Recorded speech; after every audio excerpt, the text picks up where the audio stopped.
So I made the decision to tell the story.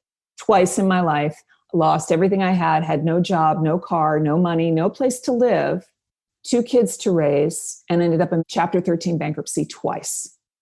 So it was very creative for literally 10 years.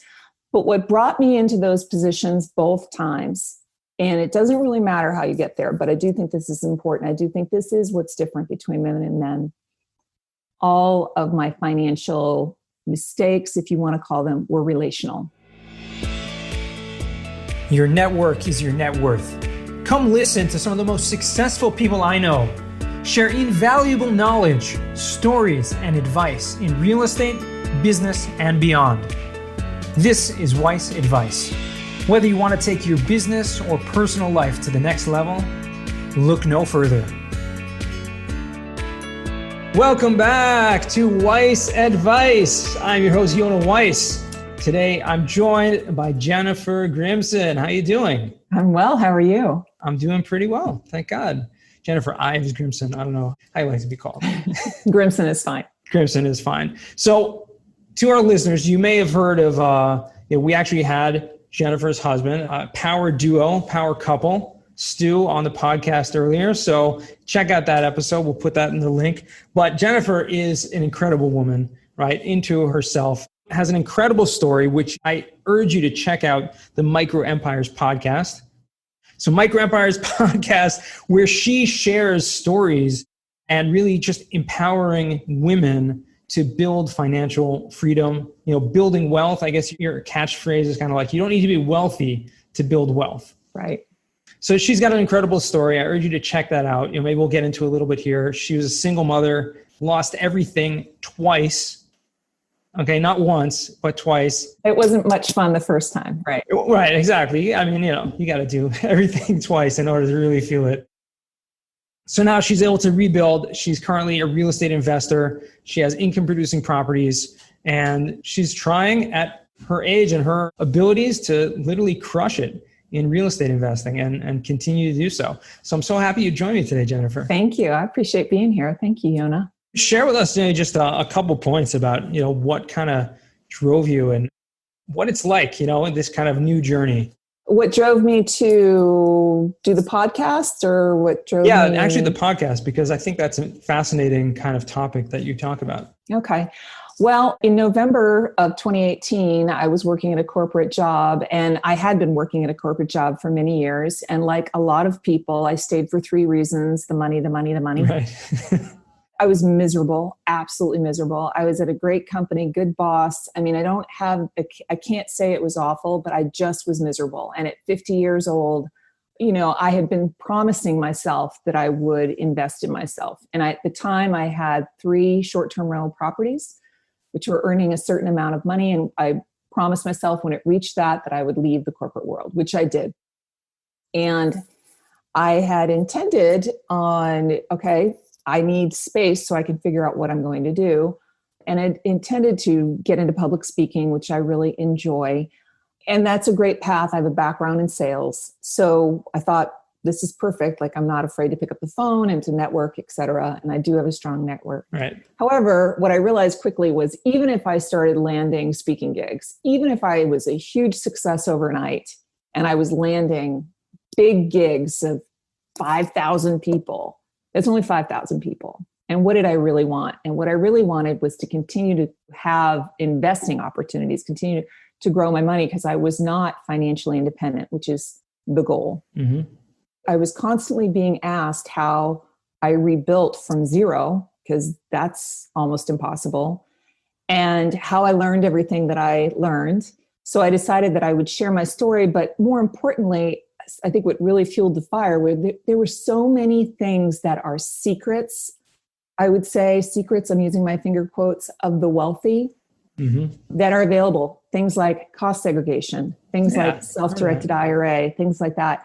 And so I just wanted to start sharing those and just express that anybody with a W-2, a 9-to-5 job can also build wealth without having to, sell everything they have and open a business. Or take a huge risk. So that's really, and I did it by doing micro steps, taking micro risks. I couldn't take big risks. I had kids to take care of. So that's where micro empires came. Also, the fact that because I'd lost everything twice, the second time around, I just thought, I'm going to build little empires. So if one falls, I have another one. And that was kind of where that all came from. Awesome. And you found through real estate specifically is where you're kind of building that passive income. Even if you don't have a job, you still have the income checks coming in every month from those rental properties. Correct. Except mine were short-term rentals. And I'm in a very hot city for that. I started early on the curve. I started in 2014. People were like, you're letting other people sleep in your couch? I don't get it. Nobody knew what Airbnb was at the time. It had been out for a few years, but it was pretty radical at the time. And this city exploded. And so I was very fortunate. And I had 2 houses that were really performing well. But the market changed. It started really shifting in 2018 because a huge amount of investors came in, and now the competition was rooftop pools, and it's like a hotel experience in the Bachelorette. So my houses weren't doing as well. And in 2019, I really saw a big hit, and so I decided to liquidate the properties. And believe it or not, I liquidated all 3 February 2020, and what fortune for me. So I cashed out. And then coronavirus hit, which has devastated the Airbnb market. So fortunately for me, I had the foresight to, once I see a decline in a profit, I tend to be kind of out of there. Right. So now I'm poised in a position where I'm like, all right, what's next? But it definitely, part of it will for sure be real estate. Sure. And what is next? I mean, do you have an idea of what that is right now? Well, I'm definitely making an investment into the podcast and into what I need to do that. But fortunately, that's not too much. What I've discovered, my husband liquidated a property that he had in Florida and bought an apartment complex. And what I've learned through watching that, which is how I met you, because we did cost segregation on that, is that we love multifamily. It's definitely a big earner. It's a nicer cushion. I even like the C properties because people need a place to live in good times and bad times. And folks now in $1,200 apartments are going to be looking for $800 apartments. Absolutely. But what I really learned about ourselves is that we're not managing it. We do have a management company, but even that is too close. We're not going to go by and see what's happening at the property. So from my perspective, I decided that I'm going to invest with a group where I'm purely an investor. I don't want to hear about HVAC units. I don't want to hear about its overall performance. So I found a small group of investors, and my husband and I are currently in the process of purchasing 3 properties that'll be like 150 units in Knoxville. And, they do the legwork. They've got what's coming down the pipeline and all the spreadsheets, and we just decide how much cash we want to put in. So that's what's going to happen on real estate. Awesome. Yeah. And that is a tremendous wealth building vehicle, real estate, even if you're just passively investing, because if you have that position where you have a large percentage of the equity in the property, or even if you don't, but especially if you do, you also, obviously you get the tax benefits that come along with it. And, basically you have everyone, if you're vetting the property, operators and managers well, then you're essentially passive. You're getting all the benefits and not having to do any of the work. Exactly. And that was a huge part of it, was just realizing, because cost segregation was just a game changer. The apartment complex we knew was a good investment, but once we did cost seg, we used that up in like a couple of years, which is why the 1031 is happening now. And, we're just going to rinse and repeat. And with this group that was one of my main questions is, I'll be an investor, but when we do cost seg, do we get that portion to go towards our taxes, which was really important? And the answer is yes. So I'm really thrilled about that. Awesome. Yeah, that's amazing. Let me go back to your story. And it is a pretty incredible story, but because it empowers, specifically women. And I think what you shared with me, at least, and when I heard your story, I listened to a couple of your podcasts, that, unfortunately, women, especially at your age, or people who have been in careers on their own and have families, are sometimes at whim to the marriages that they're in, the families that, that they start. And if that ends, God forbid, they're left in a very vulnerable position. Correct. So, I mean, if you wouldn't mind sharing how how it was that you were able to kind of overcome that. Yeah. A couple things. Number one, when I decided that I was going to start the podcast, one thing I had done up until that point was to keep my history a secret. Very few people knew about what I had been through financially or emotionally. And I think that's very, very common. It's especially common. Well, I shouldn't say especially. It might even be more common with men because there's a lot of, masculinity tied to money, et cetera. But I had kept it a secret. So on the outside, everybody always thought I was a successful executive who took care of my kids, which I did. And no one really knew except for a very close circle.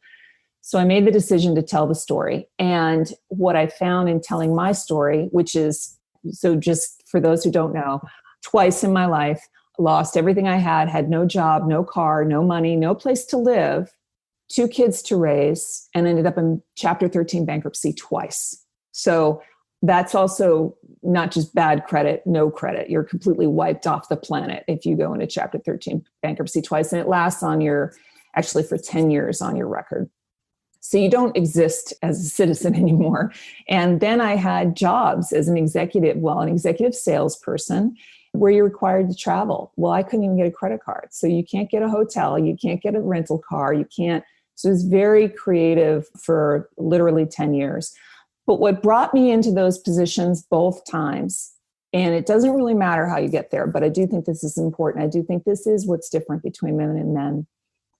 None of those decisions were because I like nice cars and fancy purses or anything. In fact, I'm very, very frugal. All of my financial mistakes, if you want to call them, were relational. So the first was my marriage. When I was divorcing from my ex-husband, and this won't happen to everybody, we didn't have any money anyway, but this was in California. He lives in California. He sued me 25 times in 10 years. And the reality is that someone can sue you repeatedly over and over and over again if they have the time and the willingness. And that resulted in $500,000 in attorney's fees. Bankruptcy was actually a very wise move. I had built a house. I was living in New England. I had full custody of the children. And by filing bankruptcy, I protected my home and stopped all the lawsuits. Then in ensuing, the situation continued where my ex-husband just continued to sue me through another circumstance. And what I realized, I had then relocated to Tennessee. I was in a relationship with someone that I'd been in a relationship with for 3 years. And what I realized was as long as I continued to make money, because I was still earning a lot of money, my ex-husband was continuing to sue me. So I was like, why am I working so hard?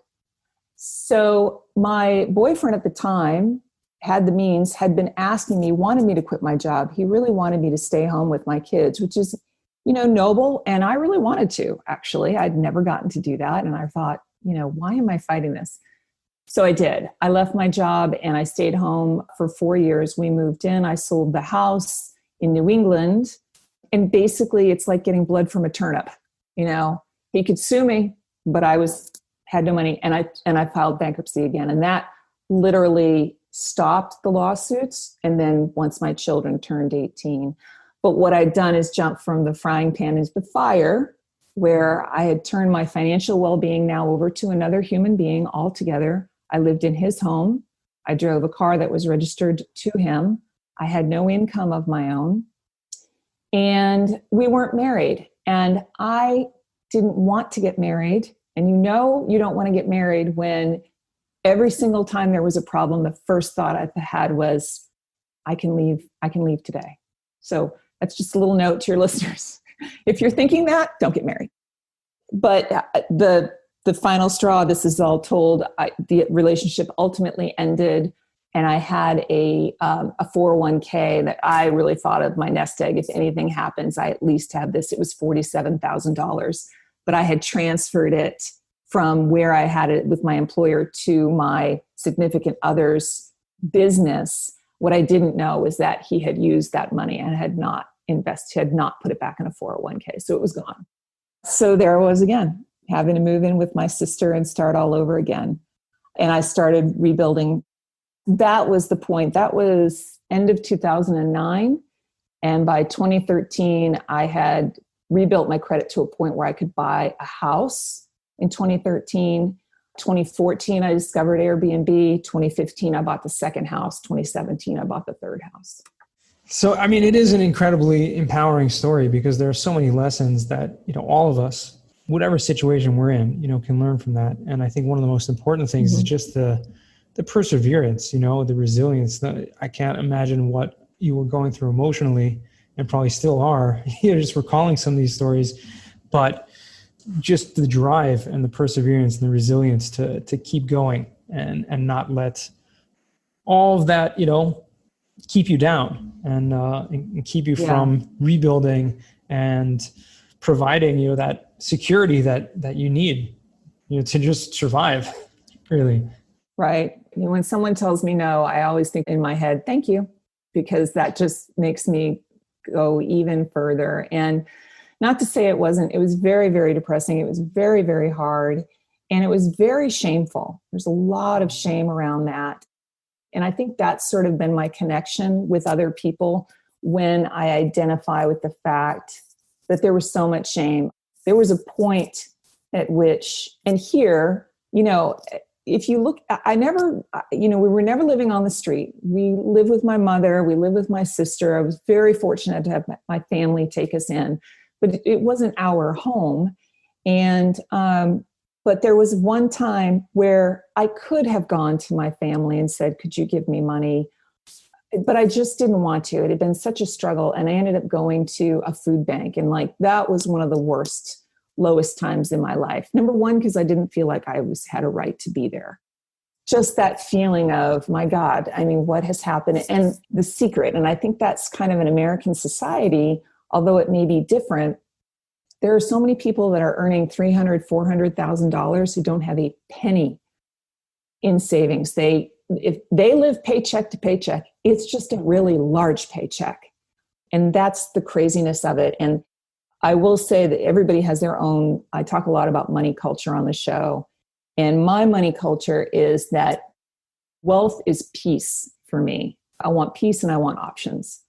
And it's not even wealth, really. It's financial independence, because that's all a different measure. Yeah. And it's pretty crazy when you think about that, but it's so true that people are just living paycheck to paycheck. And to top it all off, they just don't have the financial literacy to know, hey, put some away, whether that's in a 401k, which I don't, personally think is the best option anyways, but if that's just put it away in a savings account or somewhere where I can use that to invest, I can have that money work for me. People aren't taught that. And it's something that, I think is so important, which is something we bring up all the time here on this show. And I appreciate, you kind of bring that to the forefront as well, that's really what helped you more than anything rebuild out of that, is just having some sort of investment where it wasn't because of your work that you were doing that was actually bringing money. Right. I could have worked at a 6-figure job continually, but it would not have gotten me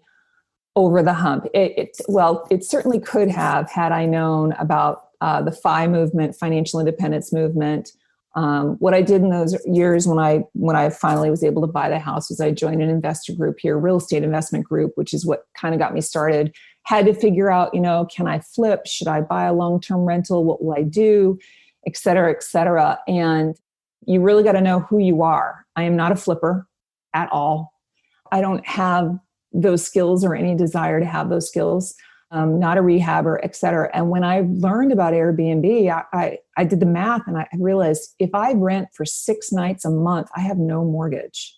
That was easy. I'll go live on my mom's couch, every weekend which is what happened, which also made me very undateable, by the way. Part of why I was single for 20 years. And my personality, but I digress. But, I think that the tenacity part is important, not being afraid to ask, joining groups that maybe don't look like you. When I first joined the real estate investors group here in Nashville, and this is still true to this day, it is predominantly men. Just walking in, there's a lot for me about, it's not fake it till you make it, but it is a lot about wearing the armor. I belong here. take your place at the table. Mm-hmm. Once we started at that group having what they call accredited investors, which I didn't know what it was at the time, but it's that you have a certain amount of value in assets and that you have X amount in cash. And I realized when they put that out, I thought, well, wait a minute, I have that. And I knew that probably not one woman would go. So I went. And I literally think they thought I was lost when I walked in the store. And, I think that's part of it. Like, just show up and have the cojones to just be at the table and demand your seat there and ask for what you need, whatever it is. Right. And those are great pieces of advice. I mean, I was just going to ask you, like, what would be the best advice you give to someone, in your shoes at that time? And I think you just did it right there. I mean, you just hit some of those main points. You have to have that tenacity. You have to just ask. You have to show up, and all those things are so important, because the vast majority, I'd say 90% of people out there don't even take those strides. So, kudos to you for getting that and getting to where you are today, and continually doing that, and helping to empower other people to do that. Well, if you would just kind of one last thing before we jump to the final four, what would be one piece of advice for someone who's starting out, someone who's young, who maybe you're looking back, a few years ago when you were starting out, mm-hmm. What would you say to them? If I was starting out right now, I look at my kids and my stepkids, and I see them earning a good amount of money. And that wasn't the case for me. But if I was starting out again, I would say save half your income. And that is a radical thing to propose in an American society. But if you look at someone like Jillian Johnsrud, who retired in her late 20s, and she and her husband never made more than $40,000 a year, they did it by saving half their income. And I think in your 20s, you probably can save half your income. It's, do you want to? But if you do that, regardless of how much you make, the math works that you can be financially independent in between 3 and 7 years, depending on how much money you make. Yeah, that's incredible. I think, like you said, people are just so used to spending whatever they make, especially when you're young and you don't have a family necessarily.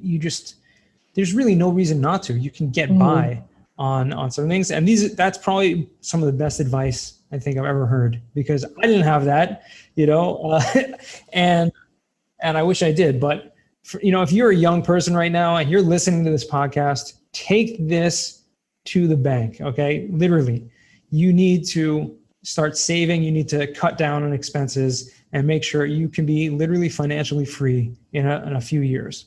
And it's not a joke.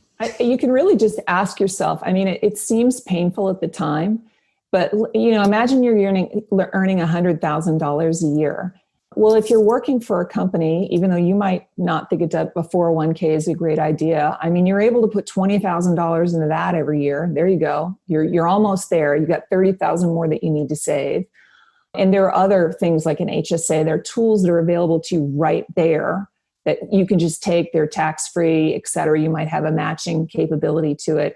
And then the other can be put somewhere else. The stock market, although not popular, is actually a good place to be investing right now. But there are so many vehicles available. But the real question is, it may not make you popular or sexy that you're the only one in your group saving half your income. But if you realize that by the age of 27 or 29 years old, you may never have to work again because your money just keeps earning money. So we're never taught about compounding interest. Like we learn in high school how to make a cake and how to build a bench, but they never sit us down and go, okay, here's how you balance your checkbook. And here's what compounding interest is. Here's how it's bad, credit card. Here's how it's good. And you can put it to work for you. So it's just, your money will just multiply, but we just have to be taught. And anyway, I could go on forever about that, but I won't. Awesome. Well, let's jump into the final four here. Jennifer, what is the worst job that you ever had? Oh my God. Had so many bad jobs. I've had so many bad jobs.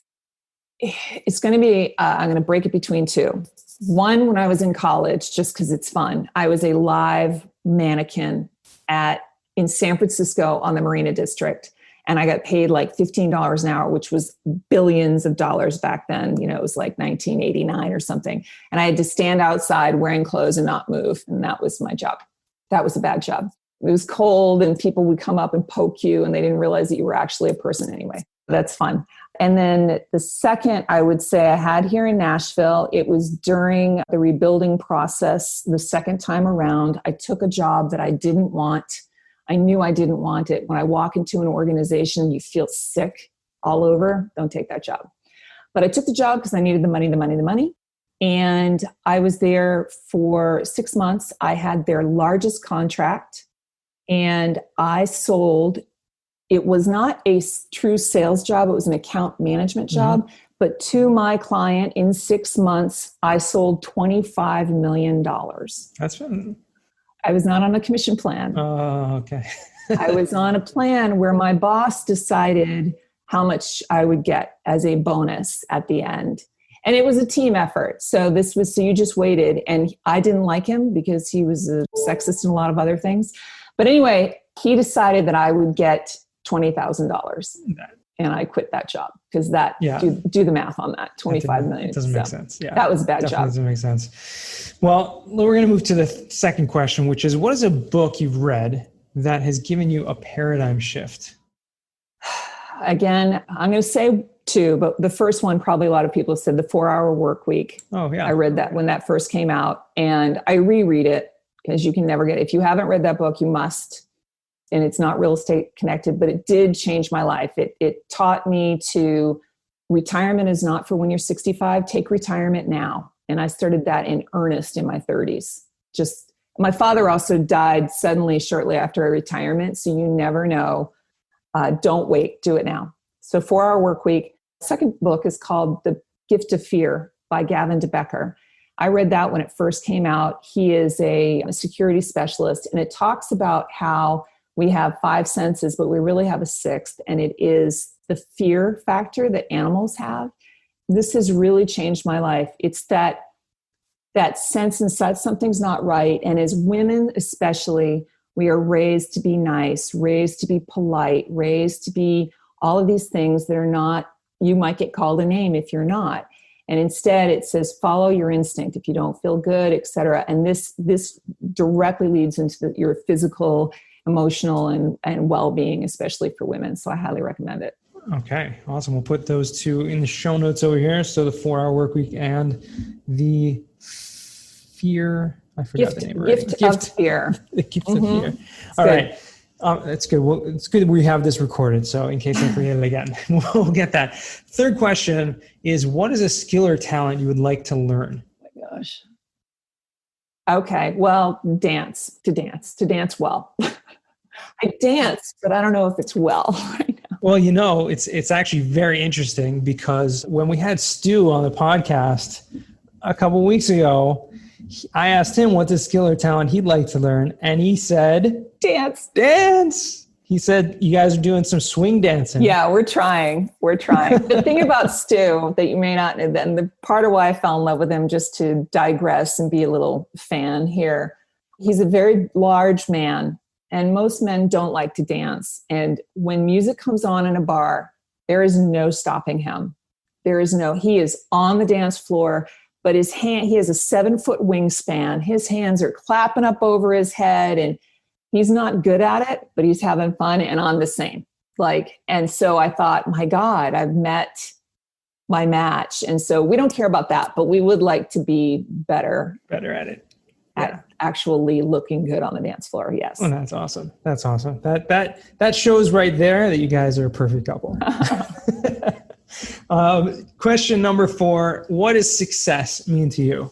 Success is probably the same as the reason I pursue financial independence. It's having time, peace, and options. That's what I would say. So I have as much time as I want.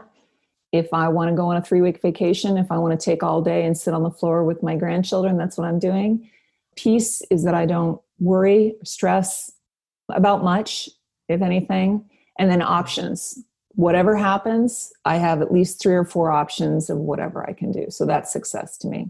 Awesome. Excellent answer. And It's been a pleasure. How can our listeners find you or reach out to you?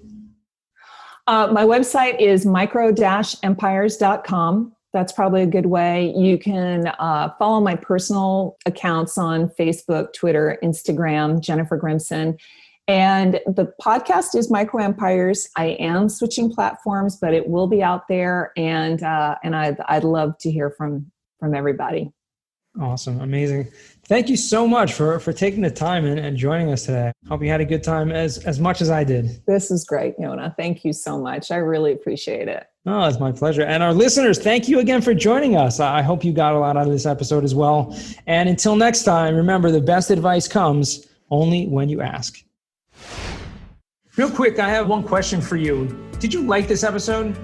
If you did, I want to ask you a huge favor. See, the biggest thing that helps this podcast grow and that will spread this message to the whole world is that if you leave a review, a rating, and subscribe to the podcast. What that does is it basically tells the platforms that this podcast is out on is that you like my stuff and I'm doing something right. So take a few seconds out of your day, hit that subscribe button, leave a rating or review. I would be extremely grateful. Also, I want to hear from you guys. So I want to hear some feedback. If you have any questions for future episodes, please find me on LinkedIn. Send me a DM, a connection request, Yona Weiss, and I'd love to hear from you.